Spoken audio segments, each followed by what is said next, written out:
So there's a saying out there, it ain't what you do, it's the way that you do it. Well, in the investment world, it ain't what you own, it's where you hold it. Let's talk about that.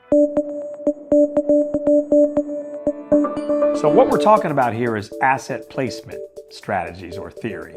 And the theory goes something like this. We have investments that are less tax efficient, and the more tax inefficient, meaning they can cost you an arm and a leg in taxes. Those type of investments should be in the most tax efficient accounts. Things that are tax shelters like IRAs, Roth IRAs, or HSAs, health savings accounts.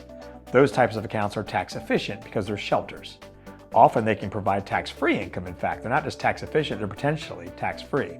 So we should put the least tax efficient investments inside of those. Conversely, there are investments that are already very tax efficient. Things like ETFs or individual stocks or tax-free bonds, for example.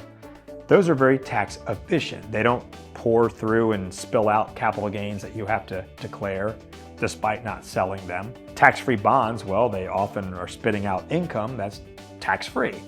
Put those in taxable accounts, less tax efficient accounts. See, that could get you another percent potentially of earnings per year on the accounts, doing nothing but putting them in the right place. And that extra 0.5%, 1% of potential return, I emphasize potential because nothing's guaranteed, right? Full disclosure.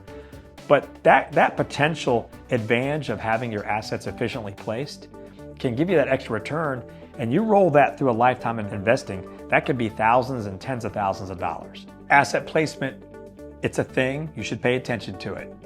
Put your less tax efficient investments in tax efficient accounts.